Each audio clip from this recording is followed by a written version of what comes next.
नमस्कार दोस्तों, बहुत बहुत स्वागत करता हूं आप सभी का आपके अपने चैनल बीकॉम कॉर्नर के ऊपर। हम लोग बात कर रहे हैं फिनेंशियल मैनेजमेंट की और फिनेंशियल मैनेजमेंट के अंदर मैं ऑलमोस्ट सिलेबस कंप्लीट करा चुका हूं। करीब 2 या 3 चैप्टर पेंडिंग है जिनको हम लोग आने वाले वक्त के दरमियान धीरे धीरे कंटिन्यू करने वाले हैं। इसी कड़ी में आज की वीडियो के अंदर हम आपके एक न्यू फ्रेश और बिल्कुल नए चैप्टर को शुरू करेंगे जिसका टाइटल रहने वाला है कैश बजट। एक चीज आप लोग बिल्कुल क्लियर कर लीजिएगा, इस चैप्टर को 3 अलग अलग नामों से अलग अलग यूनिवर्सिटी के दरमियान पढ़ाया जाता है। कुछ यूनिवर्सिटीज को डायरेक्ट कैश बजट के नाम से पढ़ाती हैं, कुछ ऐसी यूनिवर्सिटीज है जहां पे इसको कैश बजटिंग के नाम से पढ़ाया जाता है और कुछ यूनिवर्सिटीज में ये सेम चैप्टर आपको कैश मैनेजमेंट के नाम से भी पढ़ाया जाता है। तीनों का मीनिंग सेम रहने वाला है, मायना सेम रहने वाला है, अर्थ सेम रहने वाला है, तो आपको कंफ्यूज नहीं होना है। अलोंग विद ये सेम चैप्टर आपके मैनेजमेंट अकाउंटिंग नाम के सब्जेक्ट के अंदर भी पढ़ाया जाता है, जो आई थिंक आपको 5वें सेमेस्टर के अंदर देखने को मिलता है। जितने भी बच्चे मैनेजमेंट अकाउंटिंग वाले हैं वो भी आज की वीडियो से 100% यूज उठा सकते हैं, बेनिफिट उठा सकते हैं और फाइनेंशियल मैनेजमेंट वालों के लिए तो डेफिनेटली ये वीडियो 100% सूटेबल होने वाला है। उम्मीद करता हूं इस क्लास के दरमियान आप सभी मेरे साथ आखिरी तक जरूर जुड़े रहेंगे और अगर आपको कंटेंट यूजफुल लगता है तो इस वीडियो को लाइक करके अपने दोस्तों के साथ शेयर जरूर करेंगे। बहरहाल विदाउट वेस्टिंग द टाइम चलिए शुरू करते हैं। देखिए my dear friends, almost financial management समझाने के बाद और आप सभी ने कंटिन्यू प्रैक्टिस कर लिया होगा, एक बात आपको समझ में आई होगी कि जब भी आप लोग थ्योरेटिकल सब्जेक्ट की बात करते हैं तो वहां पे हमें अपने जो कॉन्सेप्ट है उनको स्ट्रॉन्ग करना बनता है। लेकिन काफी बच्चों को मिथ होता है कि जब प्रैक्टिकल सब्जेक्ट है तो सर डायरेक्ट फार्मूला बताइए और हम इंप्लीमेंट करेंगे, फॉर्मेट बता दीजिए, हम लोग चीजों को करना शुरू कर देंगे। लेकिन जब आपने फाइनेंशियल मैनेजमेंट को प्रैक्टिस किया होगा तो आप लोगों ने पाया होगा कि नहीं, ऐसा नहीं है। थ्योरेटिकल सब्जेक्ट से कहीं ज्यादा प्रैक्टिकल सब्जेक्ट के अंदर आपकी फाउंडेशन तय करती है आपका आंसर किस डायरेक्शन में, किस दिशा में जाएगा। ये एक अहम मुद्दा है। जब भी आप लोग किसी एक पर्टिकुलर क्वेश्चन को सोल्व करना शुरू करते हैं, किसी न्यूमेरिकल को, किसी प्रैक्टिकल क्वेश्चन को पकड़ते हैं, तो ये चीज डिसाइड करेगी कि एग्जैक्टली आपने किस मेथड को अडॉप्ट किया है, किस अप्रोच को अडॉप्ट किया है। उसी अप्रोच के बिहाफ पे दिल्ली यूनिवर्सिटी के अंदर या अलग अलग यूनिवर्सिटीज के अंदर आपको मार्क्स दिए जाते हैं। तो यहां पे ये बड़ा जरूरी हो जाता है, यहां पे अपने कॉन्सेप्ट को बहुत डिटेल में जाकर के स्ट्रॉन्ग करना, अपनी फाउंडेशन को ले करना। तो आज की वीडियो के अंदर, क्योंकि ये इंट्रोडक्शन वीडियो है, ज्यादा बोर मैं आपको करूंगा नहीं, ना ही मैं आपको डायरेक्ट फॉर्मूला चिपका के फॉर्मेट बता दूंगा। कुछ बेसिक अंडरस्टैंडिंग करेंगे, बेसिक मीनिंग को समझने की कोशिश करेंगे। असल में चैप्टर आपको डाला क्यों गया है, एग्जैक्टली क्यों आप लोग पढ़ रहे हो, कहां पे इसकी जरूरत रहेगी, इसके एडवांटेजेस क्या है, डिसएडवांटेजेस क्या है, फिर जाके मैं आप सभी के साथ फॉर्मेट डिस्कस करूंगा। और अगर समय रहा तो हम लोग डेफिनेटली आरपी रस्तोगी वाली न्यूमेरिकल्स को और आपके पीवाई क्यूज को भी डिस्कशन करेंगे। तो चलिए एक बार थोड़ा सा इसके मीनिंग पर नजर डाल लेते हैं ताकि हमें एक बेटर क्लैरिटी हो सके। कैश का मतलब होता है नगद, जिसको आप लोग लिक्विडिटी बोलते हो, माने कितना पैसा आप कन्वर्ट कर सकते हो कैश में, ठीक है ना। तो this is the cash. Cash budgeting का मतलब क्या है, कैश मैनेजमेंट माने कैश का एक तरीके से प्रतिबंधन करना। इसका मतलब क्या होता है, आप कैश को किस तरीके से मैनेज करते हैं किसी भी ऑर्गेनाइजेशन के अंदर, किसी भी फर्म के अंदर, इसको क्या कहते हैं हम लोग, कैश बजटिंग कहते हैं। कैश बजटिंग, कैश मैनेजमेंट या कैश बजट अपने आप में एक ऐसी स्टेटमेंट होती है जहां पे हम लोग ये आइडिया लगाते हैं हमारा टोटल इनफ्लो कितना है, हमारा टोटल आउटफ्लो कितना है और एग्जैक्टली कितना कैश हमारी ऑर्गेनाइजेशन के अंदर, हमारी फर्म के अंदर, हमारी कंपनी के अंदर एग्जिस्ट करता है, अवेलेबल है।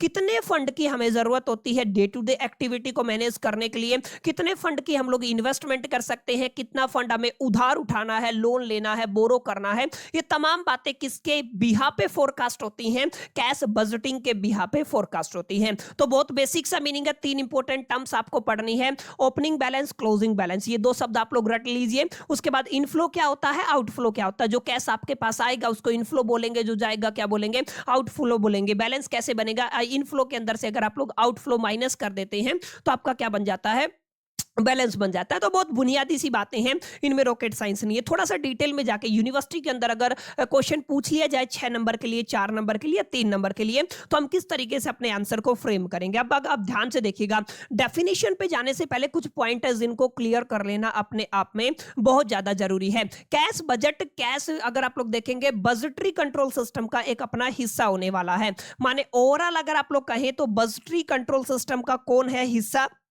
कौन है पार्ट? आपका कैश बजट है। क्लियर? तो ये आपका कैश बजट अपने आप में किसका पार्ट है? बजटरी कंट्रोल सिस्टम का, जो आने वाले वक्त के दरमियान मैं आपको पढ़ाने वाला हूं। सबसे इंपॉर्टेंट बात ध्यान से देखिए क्या लिखा हुआ है। मीनिंग का मतलब है कैश बजट, यहां पे आप लोग फोरकास्ट करते हो। कैश बजट का मतलब क्या होता है? हम लोग फोरकास्ट करते हैं। फोरकास्ट का मतलब माय डियर फ्रेंड्स आपका क्या होता है?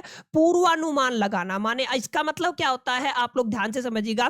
पूर्वानुमान का मतलब होता है पहले से अनुमान लगाना, पहले से आइडिया लगाना, प्लानिंग करना। ठीक है? उसको क्या कहते हैं? फोरकास्ट कहते हैं। तो cash budget is a forecast. किसका फोरकास्ट करना होता है? हमें कैश के इनफ्लो का, फिर हमें किसका करना होता है? कैश के आउटफ्लो का, और a particular period of the time. ये थोड़ा आप ध्यान रखिएगा।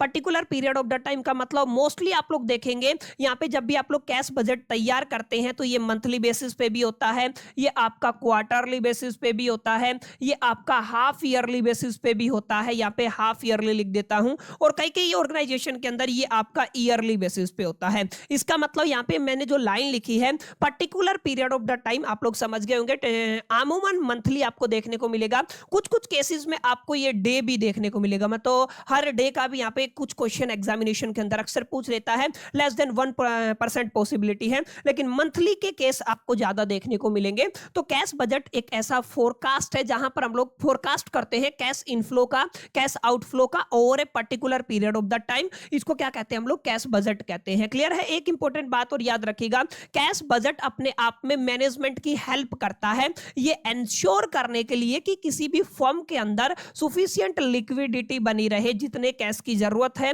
डे टू डे एक्टिविटी को मैनेज करने के लिए वो वहां पे अवेलेबल हो। जब उसकी जरूरत हो तो हमें इधर उधर देखना ना पड़े, जिसकी वजह से हमारे सारे काम बनते चले जाए ऑन द इंस्टेंट। अगर आप लोग देखेंगे इंस्टेंट ऑफ द टाइम, अगर आप लोग देखें कि आपकी ऑर्गेनाइजेशन के अंदर, आपकी फर्म के अंदर लिक्विडिटी नहीं है, आपके पास कैश ही अवेलेबल नहीं है, और आपको एक पर्टिकुलर डिसीजन लेना था, मान लीजिए आपको कोई रॉ मटेरियल ऑर्डर कर रहा था, उस केस में आप लोगों को बड़ा लॉस भी हो सकता है। तो आपको दो इंपॉर्टेंट बातें समझ में आई। यहाँ पे हम लोग फोरकास्ट करते हैं, पूर्वानुमान करते हैं कितना कैश इनफ्लो होगा, कितना आउटफ्लो होगा पर्टिकुलर पीरियड के हिसाब से। सेकंड हमने देखा मैनेजमेंट की हेल्प करता है कैश बजट की, एग्जैक्टली हमारे ऑर्गेनाइजेशन के अंदर सुफिशिएंट लिक्विडिटी मेंटेन रहे, ताकि हमारे पास जो भी ऑब्लिगेशन है, जो भी उधार है, उनको क्या कर सके हम लोग, जो भी उधार पेंडिंग है उनको चुका सके। क्लियर? तो दो इंपॉर्टेंट बातें माय डियर फ्रेंड्स हम लोगों ने यहाँ पे डिटेल में चर्चा की है। ये और तीसरा पॉइंट मैंने बताया बजटरी कंट्रोल सिस्टम का एक पार्ट है क्या? आपका कैश बजट। क्लियर? तो बहुत बेसिक डेफिनेशन आपको क्लियर रही होगी कि एग्जैक्टली कैश बजट की क्या डेफिनेशन है।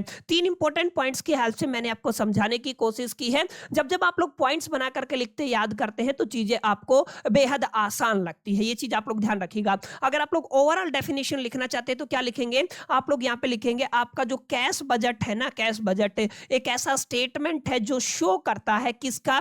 एस्टिमेटेड कैश को। किसको शो करता है? एस्टिमेटेड कैश रिसिप्ट्स को एंड द कैश पेमेंट्स को। माने कितना पैसा आया कैश रिसिप्ट, और आपका कितना पैसा गया inflow and outflow during a specific period, यानी कि एक पीरियड ऑफ द टाइम की बात हो रही है। जैसा कि मैंने बताया ये मंथली भी हो सकता है, ये क्वार्टरली भी हो सकता है, और ये आपका डिटरमाइन करता है नेट कैश की पोजीशन क्या है। This is going to be very very important point कि एग्जैक्टली आपकी ऑर्गेनाइजेशन के अंदर आपकी कैश की पोजीशन क्या है, ये आपको थोड़ा ध्यान रखना, काफी इंपॉर्टेंट बात है। क्लियर? उम्मीद करता हूं यहां तक चीजें आपको क्लियर रही होंगी। ठीक है? तो आपको अब यहां पे बार बार सोचने की जरूरत नहीं है कि सर ये कैश बजटिंग, कैश मैनेजमेंट या कैश बजट का क्या मतलब होता है। ये मैं शुरू में बता चुका हूं। चाहे आप लोग इसको कैश बजट के नाम से पढ़ लीजिए, कोई दिक्कत नहीं है। ठीक है? आप लोग कैश बजट के नाम से पढ़ लीजिए, आप लोग इसको कैश बजटिंग के नाम से पढ़ लीजिए, उसमें भी कोई दिक्कत नहीं है। आप लोग इसको कैश मैनेजमेंट के नाम से भी पढ़ सकते हैं, उसमें भी कोई दिक्कत नहीं है। तीनों का मतलब क्या रहता है? सेम रहता है।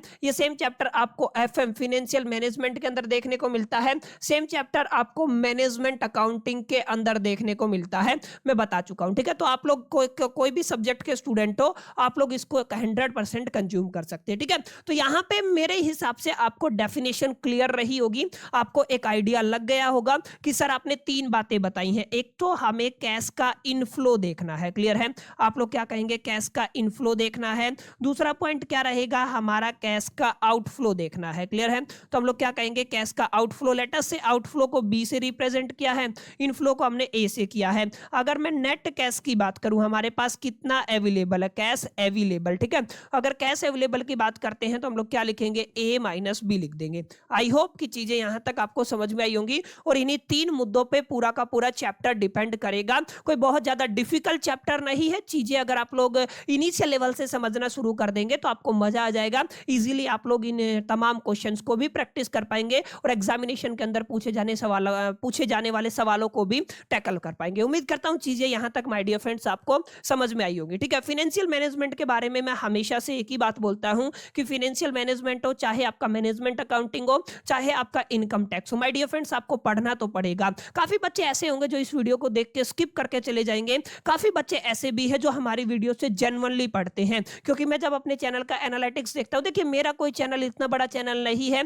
कि मेरे पास लाखों की सब्सक्राइबर बेस है, मेरे पास लाखों स्टूडेंट पढ़ते हैं, ना ही मेरा वो चैनल है जहां पर मेरे को लाखों व्यूज आते हैं और यूट्यूब रेवेन्यू इतना होता है कि मेरे को और कुछ करने की जरूरत नहीं है। अपने आप में मैं आपको कंटेंट प्रोवाइड कर रहा हूं। 200 250 300 व्यूज के बेस पे भी आपको रेगुलर पूरा सिलेबस अकेला यूट्यूब चैनल है। मैं क्या रहा हूं, मैं ये एक इंपॉर्टेंट बात बता रहा हूं, ग्रेजुएशन लेवल के लिए डेडिकेटेडली अकेला बीकॉम वाले बच्चों के लिए, बीबी वाले बच्चों के लिए अकेला चैनल है जो पूरा कोर्स कवर करा रहा है। चाहे वो आप लोग सेमेस्टर 5 की इनकम टैक्स की बात कर लीजिए, चाहे आप लोग सेमेस्टर 3 की फाइनेंशियल मैनेजमेंट की बात कर लीजिए। आप में से काफी बच्चे बार बार कमेंट कर रहे हैं कि सर सेमेस्टर 3 के अंदर बीकॉम प्रोग्राम और ऑनर्स वाले बच्चों के पास एक और डिफिकल्ट सब्जेक्ट है, चाहे वो आपका बिजनेस मैथमेटिक्स हो और बिजनेस स्टैटिस्टिक्स हो। माय डियर फ्रेंड्स, एक बार फाइनेंशियल मैनेजमेंट कंप्लीट होने वाला है।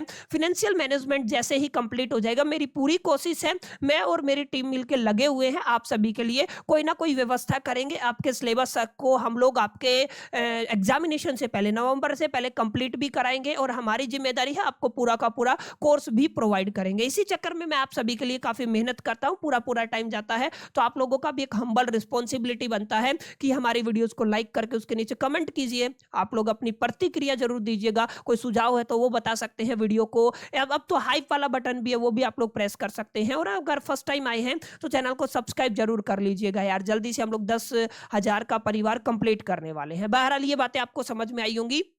बहुत बुनियादी तौर पे मैं आपको कह रहा था कि सब्जेक्ट कोई भी हो, चाहे आपका थ्योरेटिकल सब्जेक्ट हो, चाहे आपका प्रैक्टिकल सब्जेक्ट हो, माय डियर फ्रेंड्स आपको पढ़ना तो पड़ेगा। एट द एंड आप लोग महसूस करेंगे जब ग्रेजुएशन कंप्लीट हो जाएगा। अभी तो आप लोग तीसरे सेमेस्टर के अंदर भी पढ़ सकते हैं इस सब्जेक्ट को, 5वें सेमेस्टर के अंदर भी पढ़ाया जाता है। एफएम 5वें सेमेस्टर के अंदर भी काफी यूनिवर्सिटीज के अंदर पढ़ाया जाता है। 1 साल 1.5 साल 2 साल बाद जब ग्रेजुएशन आप लोग कर लेंगे तो आप में से काफी ऐसे मेरे भाई बंधु होंगे जो उस स्टेज में जाकर के होंगे कि कुछ तो पीजी यानी कि पोस्ट ग्रेजुएशन की तरफ जाएंगे, कुछ आपका एमकॉम करने की कोशिश करेंगे, कुछ आपका master of business administration MBA की तरफ चला जाएंगे, कुछ एजुकेशन लाइन में जाएंगे। सबकी अपनी अपनी डेस्टिनी रहेगी। काफी ऐसे लोग रहेंगे जो कॉर्पोरेट में जाएंगे। माय डियर फ्रेंड्स, उस टाइम पे जब आपको जो कंपटीशन मिलेगा ना, वो डेफिनेटली बड़ा परेशान करेगा। अभी हम लोग चाहे मेरी वीडियो से भी आप लोग एग्जामिनेशन के टाइम पे 10 दिन पहले आप लोग मेरे वीडियो से पढ़ना शुरू करेंगे तो आपको ऐसी ऐसी वीडियोस मिल जाती है वन शॉट, जिनके अंदर से पूरा का पूरा पेपर फंसता है। लेकिन अपने आप में वो चीजें रेलिवेंट नहीं है, कहीं ना कहीं मेरे को भी पता है।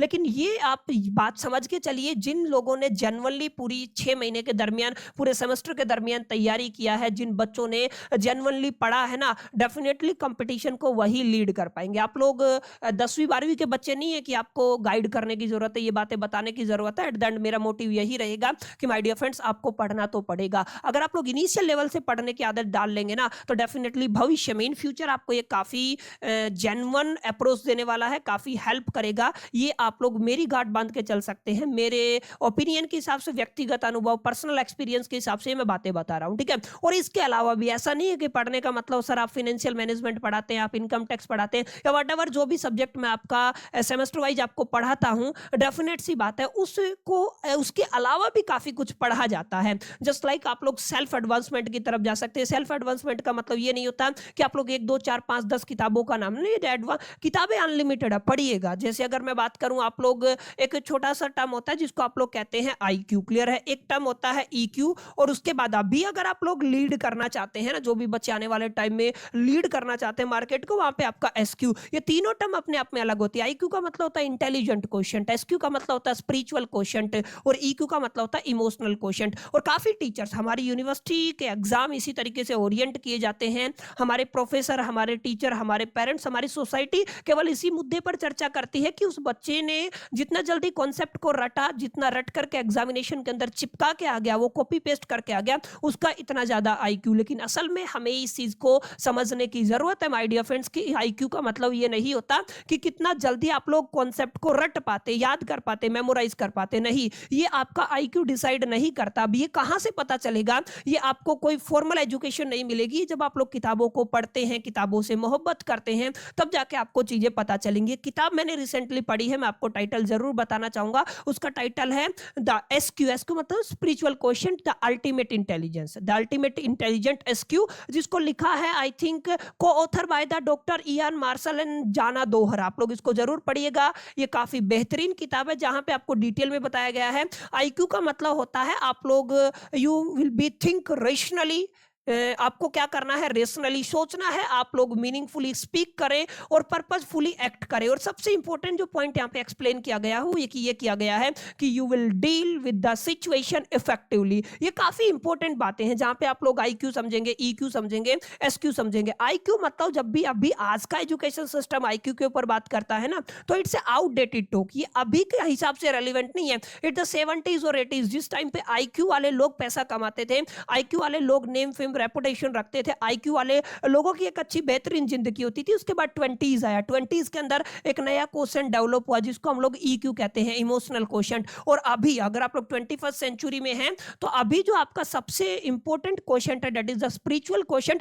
और स्पिरिचुअल क्वेश्चन का बिल्कुल भी ये मतलब नहीं है कि आपकी धार्मिकता क्या है, आपका रिलीजन क्या है, आप लोग गॉड के साथ किस तरीके से कनेक्ट करते हैं। It's a completely different thing. तो मेरी यही एक अप्रोच रहेगी माय डियर फ्रेंड्स की कुछ कुछ चीजें जो मैं अक्सर पढ़ता रहता हूं, आप सभी के साथ शेयर करता रहूं। आप लोग भी कहीं ना कहीं, एक दो बच्चे भी अगर इन किताबों को पढ़ करके कुछ ट्रांसफॉर्मेशन करते हैं, तो ऑब्वियस सी बात है यहाँ पे मेरा बताना उस चीज का एक तरीके से मीनिंगफुल रह जाएगा। बहरहाल अब ज्यादा बाहर नहीं जाएंगे। ये किताब अगर आपको अच्छी लगती है तो डेफिनेटली आप इसको कंसिडर कर सकते हैं, लेकिन पढ़ना पड़ेगा। मेरा कहने का मतलब यही है, एट द एंड आपको पढ़ना ही पड़ेगा, वरना आप लोग लीड नहीं कर पाएंगे। बहरहाल उम्मीद करता हूं capital budgeting, sorry cash budgeting की डेफिनेशन आपको समझ में आई होगी, कैश मैनेजमेंट का मायना, मीनिंग और अर्थ आपको समझ में आ गया होगा। अब थोड़ा सा आगे चलते हैं। कई बार एग्जामिनेशन के अंदर ऑब्जेक्टिव पूछ लेता है कि आपको ऑब्जेक्टिव एक्सप्लेन करने हैं कैश बस्टिंग के। तो सबसे पहला तो ऑब्जेक्टिव क्या है? यही ऑब्जेक्टिव है कि आपकी फर्म के दरमियान, आपकी ऑर्गेनाइजेशन के दरमियान प्रॉपर क्या अवेलेबल रहे, कैश अवेलेबल रहे, जिससे हम लोग डे टू डे एक्टिविटी को क्या कर पाए, मैनेज कर पाए, डे टू डे एक्सपेंस को क्या कर पाए, मैनेजमेंट कर पाए। तो यहाँ पे पहला जो आपका ऑब्जेक्टिव रहेगा वो यही रहेगा, availability of the cash for meeting day to day expenses. ये आपको थोड़ा ध्यान में रखना है। दूसरा पॉइंट बहुत ज्यादा इंपॉर्टेंट रहने वाला है, कब आपको शॉर्ट टर्म बोरोइंग करनी है और कब आपको इन्वेस्टमेंट करनी है सरप्लस कैश को लेकर के। ये आपका डिसीजन किस बिहा पे लिया जाता है? कैश बजट के, कैश बस्टिंग के, कैश मैनेजमेंट के बिहा पे लिया जाता है। तीसरा इंपॉर्टेंट पॉइंट क्या है? To coordinate cash with the other budgets. ध्यान रखिएगा, आपके कैश को कोऑर्डिनेट कराना है किसके साथ? आपको अदर बजट्स के साथ। जस्ट लाइक आपको सेल्स करना है, आपको परचेज करना है, आपको प्रोडक्शन करना है। कैश का सेल्स के साथ, परचेज के साथ, प्रोडक्शन के साथ या अदर जो भी बजट फंक्शन है उनके साथ किस तरीके से कोऑर्डिनेट होगा, ये तमाम बातें कब होंगी? जब आप क्या करेंगे, कैश बस्टिंग करेंगे, या फिर आप लोग क्या कह सकते हैं, आप लोग क्या करेंगे, आप लोग कैश मैनेजमेंट करेंगे। क्लियर? तो कुछ बातें माय डियर फ्रेंड जिनको आप लोग क्या करते हैं, अंडरस्टैंड करते हैं, तो चीजें बेटर होती चली जाती हैं। अगला पॉइंट आप लोग लिख सकते हैं एग्जामिनेशन के अंदर। यहां पे सबसे इंपॉर्टेंट बात है, जब हमने कहा अवेलेबिलिटी ऑफ द कैश को मेंटेन करना है, तो हम लोग यहां से बचते हैं कैश की शॉर्टेज होने से, जिसको हम लोग लिक्विडिटी क्राइसिस या इडले कैश कहते हैं। ठीक है, ये आपका एक फिनोमिनन होता है, हम लोग पढ़ेंगे आने वाले वक्त के दरमियान। कैश शॉर्टेज से बचने के लिए भी किसकी जरूरत होती है? कैश मैनेजमेंट, कैश बस्टिंग की जरूरत होती है। और यहाँ पे अगर आप लोग ध्यान से देखेंगे, to facilitate planning of the working capital, ये मैं बता चुका हूं। वर्किंग कैपिटल का मतलब क्या होता है? डे टू डे एक्टिविटी को मैनेज करने के लिए जितनी भी कैपिटल की जरूरत होती है, जितने भी कैश की या फिर कैश के इक्विवेलेंट रिसोर्सेज की जरूरत होती है, वो सब क्या होते हैं? वर्किंग कैपिटल कहलाते हैं। तो जब भी एग्जामिनेशन के अंदर ऑब्जेक्टिव पूछा जाए, अब ये ऑब्जेक्टिव आपकी डेफिनेशन को भी फ्रेम करता है माय डियर फ्रेंड्स। आप लोगों ने देखा होगा यहां से आपके डेफिनेशन भी बन के आती है। तो यहां पे सबसे पहले हमने क्या देखा? कैश बस्टिंग का डेफिनेशन क्या होता है, ब्रॉडर डेफिनेशन हम लोगों ने अंडरस्टैंड किया। फिर ऑब्जेक्टिव की बात की। अब ऑब्जेक्टिव के बाद दो इंपॉर्टेंट सवाल आपसे पूछे जाएंगे, या तो एडवांटेजेस पूछ लेगा या तो इंपॉर्टेंस पूछ लेगा कि कैश बजट के एडवांटेजेस और इंपॉर्टेंस बताइए, जो हम लोग पढ़ चुके हैं। उसके बाद आपसे क्या पूछ सकता है? वो आपसे लिमिटेशन पूछ सकता है। ठीक है, ध्यान दीजिएगा, काफी इंपॉर्टेंट बातें हैं जिन पे आपको जरूर फोकस करना है। लिक्विडिटी को मेंटेन किस बिहा पे किया जाता है?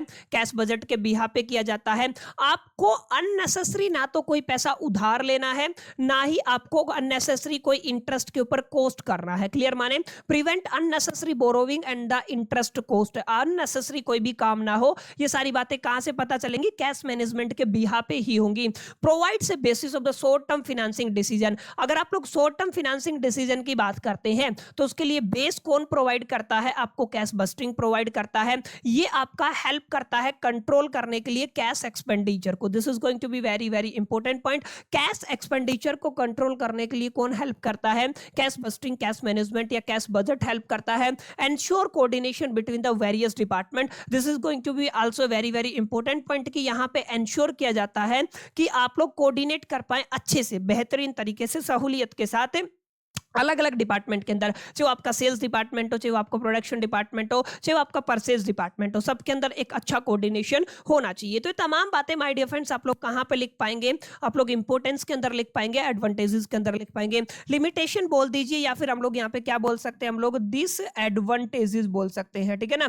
तो आप लोग क्या कहेंगे? आप लोग क्या कहेंगे? डिसएडवांटेज। आप लोग लिख लीजिएगा। ठीक है? यहाँ पे सबसे इंपॉर्टेंट बात है, ये जो टेक्निक है ये एस्टिमेट पे काम करती है, एग्जैक्ट नहीं होती। हम लोगों ने देखा ना, एस्टिमेशन का मतलब यहाँ पे हम लोग अनुमान लगा के चलते हैं। क्या लगा के चलते हैं? अनुमान। और अनुमान सही भी हो सकता है और गलत भी हो सकता है। ये पॉसिबिलिटी है। क्या है? ये आपकी पॉसिबिलिटी है। और पॉसिबिलिटी का मतलब संभावना है, और संभावना का मतलब आपकी दोनों चीजें हो सकती है, हो भी सकता है और नहीं भी हो सकता है। तो ये आपका सही हो भी सकता है, एक्यूरेट हो भी सकता है और नहीं भी हो सकता। तो यहाँ पे एरर होने की पॉसिबिलिटी है बच्चों। किसकी पॉसिबिलिटी है?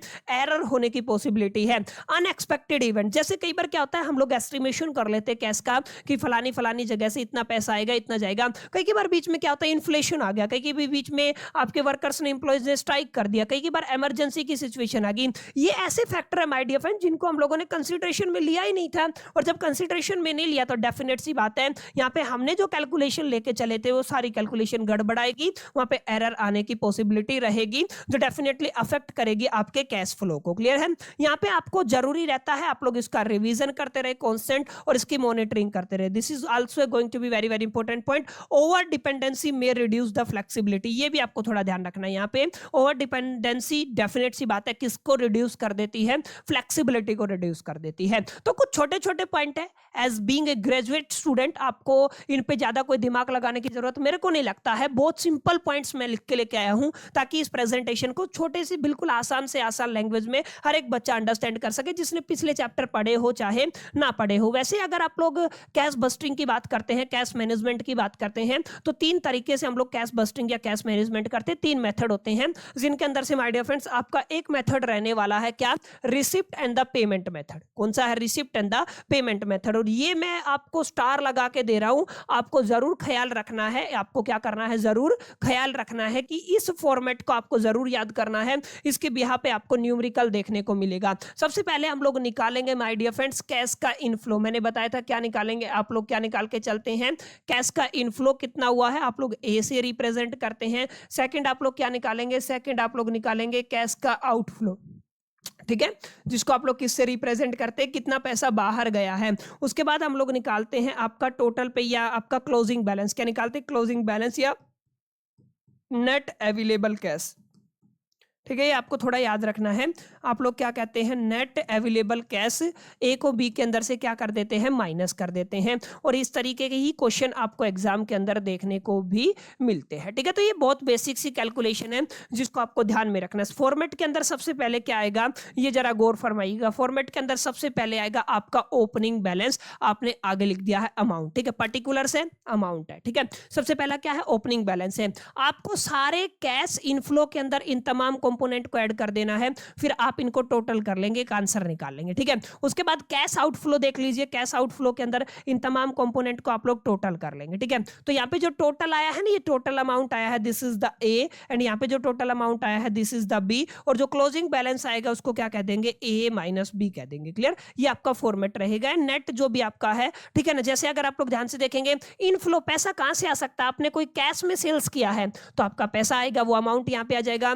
Collection collection from the debtor, उधार आपने कोई सामान दिया था उनसे कलेक्शन किया है तो वहां से पैसा आ जाएगा। अदर जैसे आपको कोई इंटरेस्ट मिला है, डिविडेंड मिला है, और भी जितनी चीजें हैं जहां से पैसा आ सकता है, कोई कैपिटल गेन हुआ है, वो सब हम लोग यहाँ पे क्या कर देंगे, मेंशन कर देंगे। और फिर हम इन तमाम चीजों को क्या करेंगे, ऐड कर देंगे। तो आपको एक नेट अमाउंट मिल जाएगा कि भाई इतना अमाउंट आपका क्या रहा है, इनफ्लो रहा है। अगर आप लोग आउटफ्लो की बात करते हैं, आपने क्रेडिटर को पेमेंट किया तो आउटफ्लो हो जाएगा, आपने वेजेज और सैलरीज पे की तो आउटफ्लो हो जाएगा, आपने ऑपरेटिंग एक्सपेंसेस को माइनस कर दिया क्योंकि वहां पे पैसा जाता है, कैपिटल एक्सपेंडिचर माइनस होगा, टैक्स या डिविडेंड आपने पे किया है तो वो भी क्या होगा, माइनस होगा। इन तमाम कंपोनेंट को ऐड कर दे तो ये बी बन जाएगा, जिसको आप लोग क्या कहते हैं, टोटल पेमेंट। क्लियर है? ये क्या होगा आपका क्लोजिंग बैलेंस, ए के अंदर से क्या कर देंगे, बी को माइनस कर देंगे। माने आप लोग क्या कहेंगे, आप लोग कैश इनफ्लो के अंदर से कैश आउटफ्लो को क्या कर देंगे, माइनस कर देंगे। और आप लोग स्टार मार्क कर लीजिए, ये वाला फॉर्मेट बहुत ज्यादा इंपॉर्टेंट रहने वाला है एग्जामिनेशन के पॉइंट ऑफ व्यू से भी। और अभी जब हम लोग न्यूमेरिकल सोल्व करेंगे ना, तो वहां पे भी केवल और केवल इसी फॉर्मेट के बिहार पे ऑलमोस्ट, एक शब्द मैं आपको दे रहा हूं, याद रखिएगा क्या किया मैंने, ऑलमोस्ट आपका चैप्टर कंप्लीट होने वाला है। क्लियर? क्या कहेंगे हम लोग, ऑलमोस्ट चैप्टर क्या रहेगा आपका, कंप्लीट रहेगा। ठीक है, तो क्या है, ओपनिंग बैलेंस आप लोग लिख दीजिएगा। उसके बाद आप लोग क्या करेंगे, कैश इनफ्लो निकालेंगे, जितना भी पैसा आया है उसको टोटल कर लेंगे, जितना भी पैसा गया है उसको टोटल कर लेंगे, आए हुए में से गए हुए को माइनस कर देंगे, तो आपको क्लोजिंग बैलेंस मिल जाएगा। क्लियर? बहुत सिंपल फॉर्मेट है। आज इसको याद कीजिए, मेमोराइज कीजिए, लर्न कीजिए, अपने जहन में बैठाइएगा, प्रैक्टिस कीजिएगा, ताकि जब हम लोग पार्ट सेकंड लेके आए वहां पे मैं आपके प्रैक्टिकल क्वेश्चंस को अप्रोच करने वाला हूं, डिटेल में जाकर के हम लोग काफी चीजों को अंडरस्टैंड करने वाले हैं। उम्मीद करता हूं चीजें आपको क्लियर रही होंगी, आपको काफी कॉन्सेप्ट समझ में आए होंगे। अगर आपको ये वीडियो अच्छा लगा है तो इस वीडियो को लाइक करके अपने दोस्तों के साथ शेयर जरूर कर दीजिएगा। बहरहाल आखिरी तक जरूर जुड़े रहने के लिए आपका बहुत बहुत शुक्रिया, आभार। मिलते हैं नेक्स्ट पार्ट के अंदर, जब तक के लिए मैं तो so all the best, lucky plan.